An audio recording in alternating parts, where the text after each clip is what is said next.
ஆண்டவரும் இரட்சகருமாயிருக்கிற நமது ஆண்டவர் இயேசு கிறிஸ்துவின் ஈடு இணையற்ற நாமத்தினாலே அருமையான கர்த்தருடைய பிள்ளைகள் யாவருக்கும் எங்களது அசம்பிளிஸ் ஆஃப் காட் ஆலயத்தின் சார்பில் உங்கள் சமாதானத்தின் நேரம் இந்த அருமையான ஸ்தோத்திரம் நிகழ்ச்சிக்கு உங்கள் அன்போடு கூட வாழ்த்தி வரவேற்கிறேன். அருமையான கர்த்தருடைய பிள்ளைகளே, ஒவ்வொரு வாரமும் சனிக்கிழமை மாலை இந்த நேரத்தில் தர்மையான நமது கிராஸ் டிவியில் ஸ்தோத்ரம் ஷாலோம் ஏஜி சர்ச் சுற்றுக்குறின் என்கிற யூடியூப் சேனலிலும் நீங்கள் தர்மையான தேவனுடைய வார்த்தையை கேட்கும்படி அன்போடு கூட உங்களை உற்சாகப்படுத்துகிறேன். உங்களுக்காக ஆலோசனை அல்லது உங்களுக்காக ஜெபிக்க வேண்டும் என்று சொன்னால் என்னோடு கூட என் தொலைபேசி எண்களில் நீங்கள் தொடர்பு கொள்ளலாம். நிச்சயமாய் நான் உங்களோடு கூட நான் ஸ்தோத்திரம் ஜெபிக்கவும் ஆலோசனை கொடுக்கவும் ஆயத்தத்தோடு கூட இருக்கிறேன். கர்த்தருக்கு மகிமை. உங்கள் ஜெபம் விண்ணப்பதற்காகவே நான் ஜெபிக்கிறேன். ஒருவேளை நீங்கள் இதை பார்க்கிற நீங்கள் ஒருவேளை எந்த ஒரு ஆவிக்குரிய ஆலயத்திலையும் நீங்கள் போய் ஆராதிக்கவில்லை என்று சொன்னால், கர்த்தர் நல்லவர், ஆராதிக்க விரும்புவீங்கன்னு சொன்னால் எங்களோடு நீங்கள் ஆராதிக்க வரலாம். இந்த தேவனுடைய வார்த்தை முடிந்தவுடனே அங்கே ஆராதனையுடைய நேரங்கள் கொடுக்கப்படுகிறது. எனவே அந்த ஆராதனையில் நீங்கள் பங்கு பெறலாம். உங்களுக்காக நாங்கள் ஜெபிக்கவும் ஸ்தோத்திரம் கர்த்தர் மகிமைப்படுத்தவும் நாங்கள் விருப்பப்படுகிறோம். வார வாரம் நிகழ்ச்சிகளை பாருங்கள். எனக்காக, என் மனைவி, என் பிள்ளைகளுக்காக, சபையில் இருக்கிற எல்லா ஆராதனைகள் ஊழியர்களுக்காக, சபை மக்களுக்காக இதை பார்க்கிற தேவனுடைய பிள்ளைகள் ஜெபிக்கவும் அன்போடு கூட அவங்களை உற்சாகப்படுத்துகிறேன். இந்த நாளிலும் ஒரு குறிப்பிட்ட ஸ்தோத்திரம் தெரிந்த ஒரு வேத பகுதியில் இருந்து உங்களோடு கூட சில காரியத்தை நான் பகிர்ந்து கொண்டு உங்களுக்காக ஜெபிக்க வேண்டும் என்று விருப்பப்படுகிறேன். சங்கீதம் 65வது சங்கீதம் 2வது வசனம் இப்படி சொல்லுகிறது, ஜெபத்தை கேட்கிறவரே. இந்த வார்த்தையை நாம் எல்லா இடங்களிலும் கேள்விப்பட்டிருக்கிறோம், எல்லா இடங்களிலும் நாம் உச்சரிக்கிறோம். பல பரிசுத்தவான்கள் ஜெப நேரங்களில் அடிக்கடி பயன்படுத்தப்படுகிறதான ஒரு வார்த்தை ஜெபத்தை கேட்கிறவரே. யோவான் 14ஆம் அதிகாரத்தில் ஆண்டவர் ஸ்தோத்திரம் இந்த வார்த்தையை சொல்லியிருக்கிறார். அந்த வார்த்தையும் நான் உங்களுக்காக வாசிக்கும்படி விருப்பப்படுகிறேன். நீங்கள் என் நாமத்தினாலே எதை கேட்பீர்களோ குமாரனில் பிதா மகிமைப்படும்படியாக அதை செய்வேன். என் நாமத்தினாலே, யோவான் 14:14 என் நாமத்தினாலே நீங்கள் எதை கேட்டாலும் அதை செய்வேன். அருமையான கர்த்தருடைய பிள்ளைகளே, ஆண்டவருக்கு பல நாமங்கள் கொடுக்கப்பட்டிருக்கிறது. அதுல ஒரு நாமம் ஜெபத்தை கேட்கிற தேவன். ஸ்தோத்திரம் கர்த்தருக்கு மகிமை உண்டாகட்டும். இதை பார்க்கிற ஸ்தோத்திரம் அருமையான பிள்ளைகளை, உங்களுடைய வாழ்க்கையில நிறைய ஜெபங்களுக்கு தேவன் பதில் கொடுத்திருக்கலாம். ஒரு சில காரியத்தை தாமதமாய் ஆண்டவர் பதில் கொடுக்க அவர் ஆயத்தமாய் இருக்கலாம். இல்லது ஜெபத்தை கேட்காம மறுத்து விடவும் செய்யலாம். எப்பவும் பரிசுத்தவான்கள் எப்பவும் சொல்லியிருக்கிறதை கேள்விப்பட்டிருப்பீங்க. ஜெபத்துக்கு ஆண்டவர் உடனே பதில் கொடுக்கிறார். ஜெப நேரம் நம்ம ஜெபிக்கும் போது, எஸ் மகனே இந்த தாரேன்னு சொல்லி உடனே தேவன் பதில் கொடுக்கிறார். 2வது இல்லை என்றாரு. ஸ்தோத்திரம் நான் தரவே மாட்டேன் அப்படின்றார். ஒன்று அவருக்கு பிரியம் இல்லை, இல்லைன்னா நம்மகிட்ட காணப்படுகிற சில குறை நிமித்தமாய் நான் தரமாட்டேன், இல்லை நோ என்கிற ஒரு ஆன்சரை தேவன் கொடுக்கவும் அவர் முடியும். 3வது வெயிட் பண்ணு, ஆண்டவர் நல்லவர், வெயிட் பண்ணு. ஸ்தோத்திரம் கர்த்தருக்கு மகிமை, நீ காத்திரு என்று சொல்லலாம். ஆண்டவருக்கு மகிமை. 4வது ஜெபத்துக்கான பதில் ஸ்தோத்திரம் நாம் ஜெபிக்கும் பொழுது வேற, அதுக்கு ஸ்தோத்திரம் நாம் ஜெபித்து கேட்கிற அதுக்கு ஏற்றாற் போல இன்னொரு பதிலை தேவன் நமக்கு தரவும் அவர் வல்லவராய் இருக்கிறார். ஏன்னா ஒரு பேரே ஜெபத்தை தள்ளாத தேவன். ஆமென். தாவீது ராஜா அடிக்கடி சொல்லுகிறார், என் ஜெபத்தை தள்ளாமல் இருக்கிற தேவனுக்கு ஸ்தோத்திரம், என் ஜெபத்தை கேட்ட தேவனுக்கு ஸ்தோத்திரம். அருமையான பிள்ளைகளே, இன்னைக்கு நாம் மகிழ்ச்சியோடு இருப்பதற்கு காரணம், நம்ம என்னைக்கு இயேசுவை ஏற்றுக்கொண்டோமோ அன்னையிலிருந்து ஆயிரக்கணக்கான விண்ணப்பங்களை சொல்லியிருக்கிறோம். ஸ்தோத்திரம். திருமணத்துக்காக ஜெபம் பண்ணோம், திருமணத்தை கொடுத்தார். குழந்தைக்காக ஜெபம் பண்ணோம், குழந்தையை கொடுத்தார். குழந்தைகள் பிள்ளைகளுக்கு படிப்புக்காக ஜெபம் பண்ணோம், படிப்பை கொடுக்கிறார். பிள்ளைகள் வளர்ந்தோன்னா திருமணத்துக்காக ஜெபம். பாருங்க, அப்படி ரொட்டீனா ஜெபம் பண்ணிக்கிட்டு தான் இருக்கிறோம். ஆனால் எல்லாவற்றையும் தேவன் அங்கீகரிக்கிறாரே. எவ்வளவு நல்ல ஆண்டவர். இன்னைக்கும் நம்முடைய ஜெபம் தேவனால் அங்கீகரிக்கப்படும் என்று சொல்லுகிறேன். ஜெபத்தை விட்டுறாதீங்க. இடைவிடாமல் ஆண்டவர் சமூகத்தில் ஜெபம் பண்ணுங்க. அதிகாலையில் ஆண்டவர் நோக்கி பாருங்கள். அந்தி சந்தி மதிய வேளைகளில் ஒருவேளை நேரம் கிடைக்கும் போது ஆண்டவர் சமூகத்தில் ஜெபம் பண்ணுங்கள். ஆலயத்தில் போய் அன்னாலை போல ஜெபம் பண்ணுங்கள். குழுவாய் கூடி ஜெபம் பண்ணுங்கள். ஆமென். குடும்பமாய் கூடி ஜெபம் பண்ணுங்கள். தனியா ஜெபம் பண்ணுங்க பிள்ளைகளே.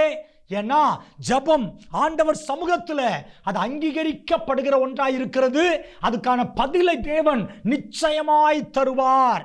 ஸ்தோத்திரம். இந்த அருமையான மாலை நேரத்தில் ஏன் எந்த ஜெபத்துக்கெல்லாம் தேவன் பதில் கொடுக்கல? சோதரர் 4 வசனத்தை நான் உங்களுக்காக சுட்டி காட்டுறேன். நம்ம தெரிந்த காரியங்கள் தான். நான் சொன்ன சில நேரத்தில் ஆண்டவர் ஜெபத்துக்கு இல்லை என்று சொல்லுகிறார். ஒன்று, அவருக்கு பிடிக்கல. இரண்டாவது, ஏன்ட்ட ஏதோ ஒரு தவறு இருக்குது. ஆண்டவருக்கு மகிமை. பாருங்க, சங்கீதக்காரனாகிய தாவீது சங்கீதம் 66:18 இப்படி சொல்லுகிறார்.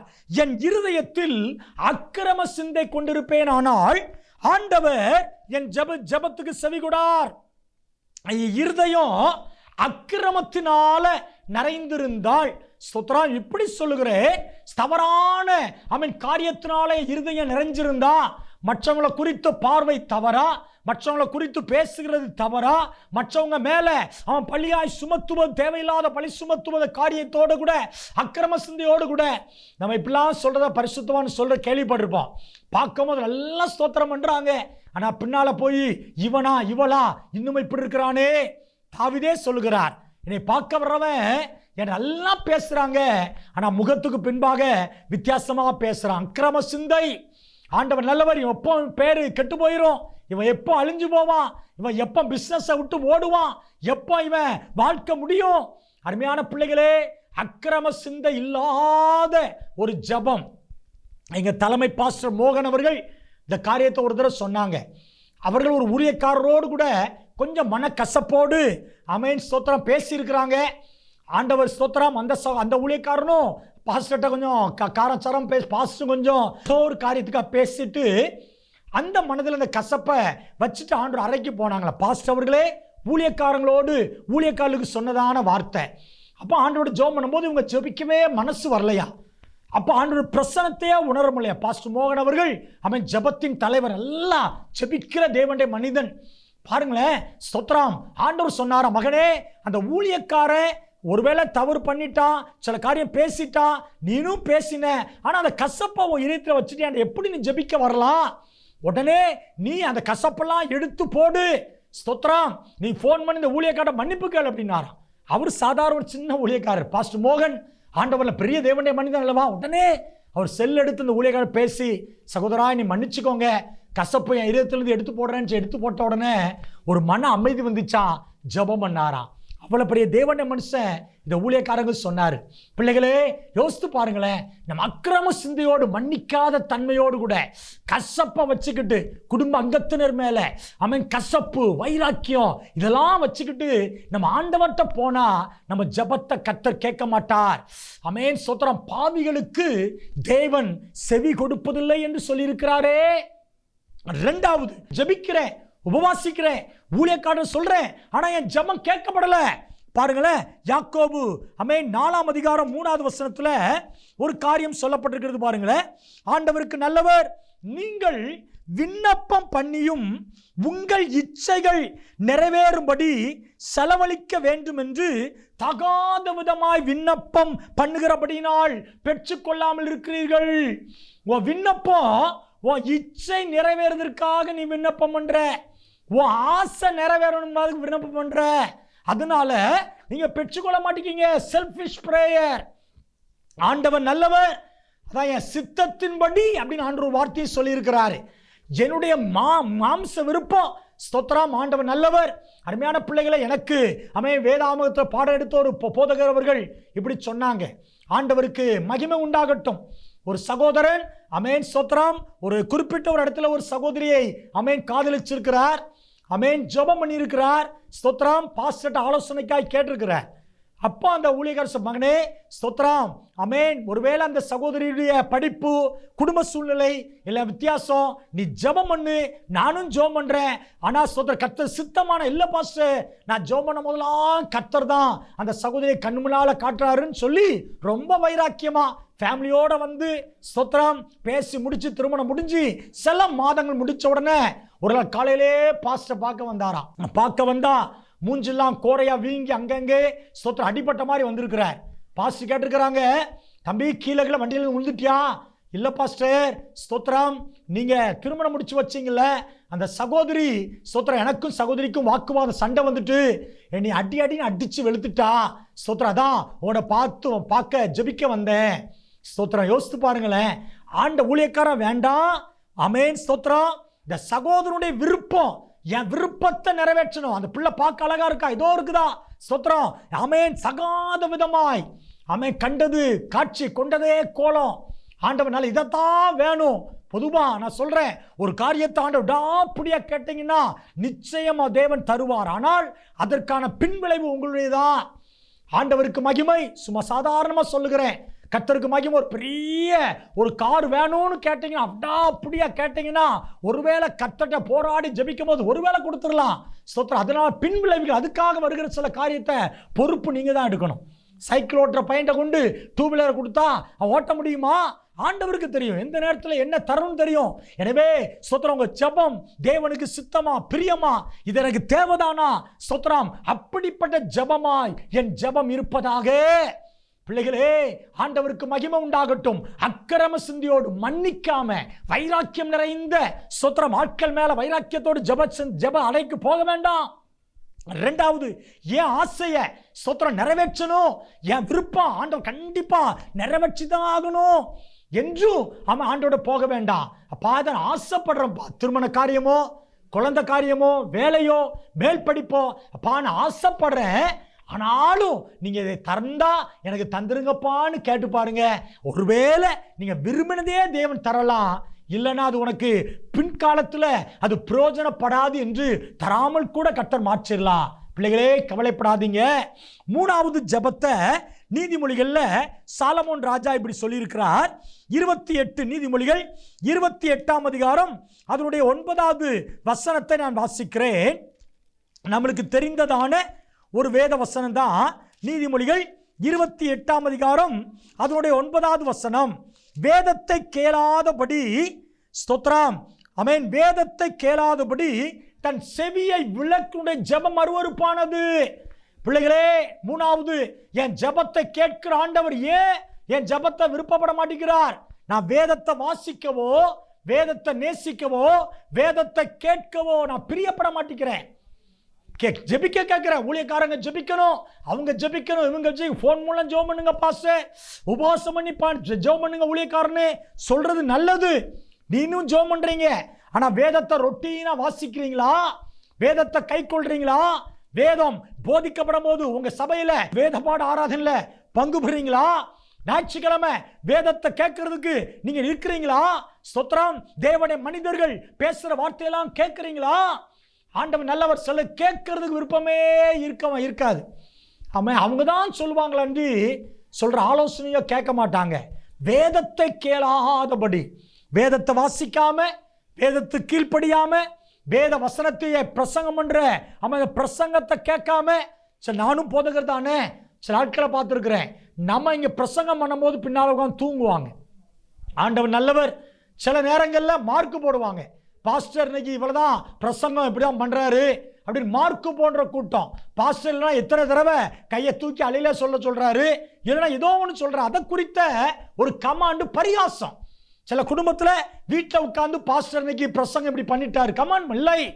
வேதத்தை நேசிக்காம, வேத செய்தியை நேசிக்காம, கேட்காம நம்ம ஜெபம் பண்ணுவோம்னு சொன்னா அந்த ஜெபத்தை கர்த்தர் அருவருக்கிறார், ஜெபத்தை கர்த்தர் கேட்பதில்லை.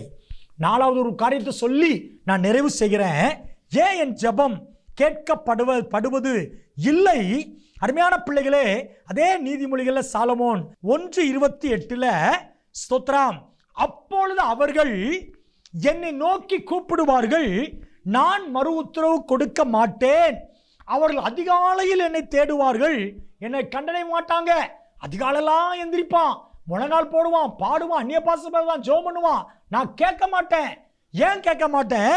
30வது வசனம் சொல்லுகிறார், என் ஆலோசனையை அவர்கள் விரும்பவில்லை, என் கடிந்து கொள்ளுதலை அவர்கள் அசட்டை பண்ணினார்கள். பிள்ளைகளே, தேவன் உங்களை கடிந்து கொள்ளும் போது சந்தோஷமா ஏற்றுக்கொள்ளுங்கள். இங்கு ஆண்டவர் ஜெபத்தை கேட்காதிருப்பதற்கு 2 காரணம் சொல்றாரு. நான் ஆலோசனை கொடுக்கப்பா, என் ஆலோசனை கேட்க மாட்டேங்காங்க, அவங்க இஷ்டத்துக்கு தான் காரியங்கள் செய்யறாங்க. நானும் போதகர் தானே, ஏறக்குறைய 24 வருஷமா ஸ்தோத்திர போதக ஊழியத்தில் ஒரு பாஸ்டா இருக்கிறேன். ஏறக்குறைய ஸ்தோத்திர 28 வருஷத்துக்கு ஊழியத்தில் இருக்கிறேன். நிறைய ஆட்களுக்கு ஆலோசனை கொடுத்துருக்கிறேன். கேட்டவர்கள், இந்த ஆலோசனை நடந்தவர்கள் ஆசீர்வதிக்கப்பட்டதையும் பார்த்திருக்கிறேன். ஸ்தோத்திரம். கேட்காம ஆசீர்வாதத்தை இழந்து பிரிந்து போய் நிறைய கஷ்டத்தில் அகப்பட்ட மக்களையும் பார்த்திருக்கிறேன். கர்த்தருடைய ஊழியக்காரனோ வேத வசனமோ, ஆமென் ஸ்தோத்திரம், நல்ல ஆவிக்குரிய பிள்ளைகள் நல்ல ஆலோசனையை சொன்னா, உங்களை பார்த்து ஒரு காரியத்தை செய்யாதுன்னு எச்சரித்தா அசட்டை பண்ணாதீங்க. இவர் என்ன சொல்றது, நான் என்ன செய்யறது, இவர் பெரிய யோக்கியமா, நோ சொல்லாதீங்க பிள்ளைகளே. நல்ல ஆலோசனை இருந்தா அதை எடுத்துக்கொள்ளுங்கள். ஆமென். உண்மையா ஸ்தோத்திரம். இன்னைக்கு தேவனுடைய மனிதர்கள் எல்லாம் நல்ல ஆலோசனை கொடுக்குறாங்க, எச்சரிக்காங்க, கடிந்து கொள்றாங்க. அருமையான பிள்ளைகளே, நல்லா ஸ்தோத்திரம். அவன் வளரும் போது எங்கள் அருமையான தலைமை போதகர் பாஸ்டர் கேசி ஆண்ட்ரூஸ் ஐயா அவர்கள் அவன் எத்தனையோ தடவை கடிந்து கொண்டிருக்காங்க, புத்தி சொல்லி இருக்கிறாங்க. நாங்களாம் இன்னைக்கு அசட்டை பண்ணி விட்டுருந்தோம்னு சொன்னா இன்னைக்கு நான் ஒரு நல்ல ஒரு ஊழியக்காரனா இருந்திருக்க முடியாது. அவங்க ஆலோசனைகள், அவங்க கடிந்து கொள்ளுதலை கேட்டு வளர்ந்ததுனால இன்னைக்கு நீங்க ஸ்தாபனத்தில் ஆமென் ஸ்தோத்திரம் ஊழியக்காரனாய் கர்த்தரை ஆசீர்வாதமா வைத்திருக்கிறார். நான் சொல்லுகிறேன், ஊழியக்காரன் மூலமாகவோ, ஆமென், கணவன் மனைவி மூலமாகவோ, பிள்ளைகள் மூலமாகவோ யாரோ ஒருத்தர் ஆலோசனை கொடுத்து தவறுக்காக கடிந்து கொள்ளுவான்னா அதை கீழ்ப்படிந்து செய்யுங்கள். 4 காரியத்தை நான் சொன்னேன். சொல்லிட்டு உங்களை எல்லாருக்காக நான் ஜெபம் பண்ணுகிறேன். அக்கிரம சிந்தையோடு ஜெபிக்காதீங்க. 2வது, தன் இச்சை நிறைவேற வேண்டும் என்று ஜெபிக்காதீங்க. 3வது, வேதத்தை தூக்கி தூர வச்சுட்டு ஜெபிக்காதீங்க. 4வது, அசட்ட பண்ணிட்டு ஜெபிக்காதீங்க. இந்த 4 ஜெபங்களை கர்த்தர் அருவருக்கிறார், கேட்க மாட்டார். அப்பனா உண்மையான ஜெபம் பரலோகத்தை அசைக்கும். பரலோக தேவன் உண்மையான ஜெபத்துக்கு மகிமையான ஆசீர்வாதத்தை கொடுப்பார். ஒப்பு கொடுப்போமா? அன்பு ஆண்டவரே, இயேசப்பாவின் நல்ல நாமத்தில் இந்த அருமையான வேளையில தேவனுடைய பிள்ளைகள் தேவனுடைய வார்த்தையை கேட்டிருக்காங்கப்பா. என் நாமத்தில் எதை கேட்டாலும் செய்வேன் என்று சொல்லியிருக்கீங்க. செய்யுங்கப்பா. பிள்ளை எதெல்லாம் கேட்குறாங்களோ அதெல்லாம் செய்யுங்க. இன்னைக்கு ஊழியக்காரனாகி அடிமை 4 காரியத்தை நீங்கள் விளக்க வேண்டும் என்று சொல்லியிருக்கிறேன். நாங்களும் அந்த 4 காரியத்தை விளக்கி ஆண்டவரே தேவ சமூகத்தில் உண்மையான பரிசுத்த உள்ளத்தோடு ஜெபிக்க கிருபை தாரும். இதை பார்க்கிற பிள்ளைகள் கடன், வியாதி, நெருக்கம், போராட்டம், திருமணத்துக்காக காத்திருக்கிற பிள்ளைகள், வீடு கட்டுமான பணியில் இருக்கிறவர்கள், வேலைக்காக காத்திருக்கிறவங்க, ஆண்டவரே குழந்தை பாக்கியத்துக்காக காத்திருக்கிறவர்கள் ஒவ்வொருவரும் கர்த்தர் நன்மையை தந்து ஆசீர்வதிங்க. எங்க திருச்சபை மக்கள் எல்லாரையும் ஆசீர்வதிப்பீராக. கிருபை தாங்கட்டும், வழி நடத்துங்க. இயேசப்பாவின் நல்ல நாமத்தில் இதை பார்க்கிற ஒவ்வொருவரையும் ஊழியக்கார ஆசீர்வதித்து ஜெபிக்கிறேன் எங்கள் நல்ல பிதாவே. ஆமென், ஆமென். அன்பு பிள்ளைகளே, கர்த்தர் உங்களை எல்லாரையும் ஆசீர்வதிப்பாராக. ஆமென்.